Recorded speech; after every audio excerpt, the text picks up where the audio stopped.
We wanted to create a totally new and unique world. There was no setting of era or location. Creating this uniqueness was one of the points that we felt stood out in this particular game. We wanted to place more emphasis on creating a seamless atmosphere, creating the effect of a massive world. We want the players to enjoy the scenery as they travel through the game. That was our biggest aim when creating the landscape.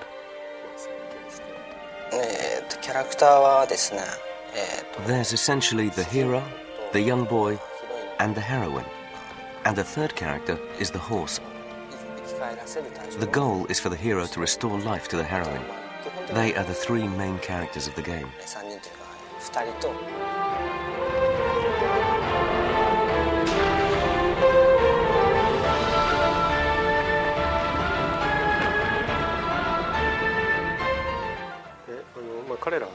By far the biggest stars of the game are the Colossi. As for their role within the game, I can't go into any details at this time. I'll leave it up to your imagination. I hope you enjoyed playing the game and discovering that for yourself. The original concept for the Colossi came from Fumito Ueda, the director. He said he wanted gigantic monsters. So after a lot of debate as to whether they should be an animal or a machine, we collected a lot of base material and images. Everything from the motion of cars, to industrial equipment, to hydraulic presses. We brought all the material together, and we decided the player should be unsure as to whether it's living or mechanical. We wanted to make it quite vague, to stimulate the mind of the player as they go through the game.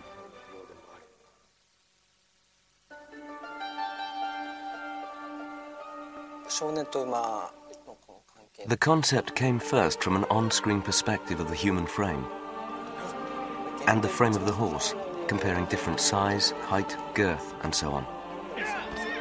So that was the aspect we focused on initially. Later, we wanted to create something visually which would have a huge impact and would best utilize the horse and the game in collaboration with the main character. These were the aspects we took into consideration as we developed both those characters and their partnership.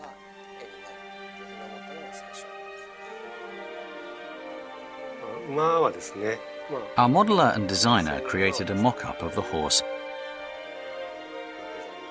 As opposed to how we worked on Eco, our last game, where we used real horses, with this game we used mock-ups. Some of our staff went out to ride horses for the first time to get a hands-on feel of what it's all about and how it should look on screen. When the team experienced the horse riding firsthand, we sensed a great feeling of joy. It was a really worthwhile experience, and we tried to incorporate that feeling as best we could. We hope those feelings are transferred through the character when the player plays the game.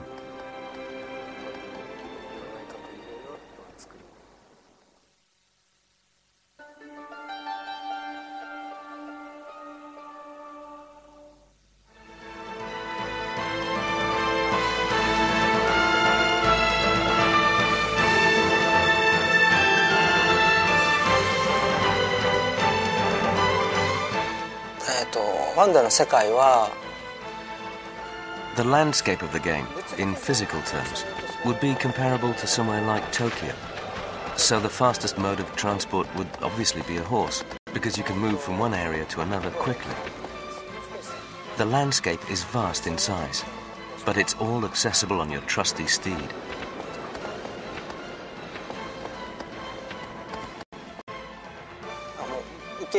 The journey to track a Colossus is far more entertaining than simply having boss characters come out one after another.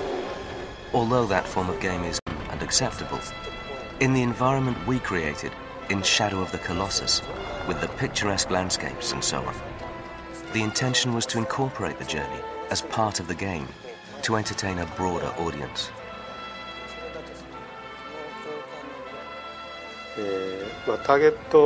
としては、イコの時は As far as direction and design are concerned, there is no specific target audience. Eco, our last game, was quite reserved, but on Shadow of the Colossus, the aim has been to increase the emphasis on the fighting. We wanted to create a more lavish feel to the fighting and a more innovative game. The goal was to bring a more challenging game to players who are bored by previous games. Although the mechanics are relatively simple, the game itself, I think, will appeal to a broader audience when it goes on sale.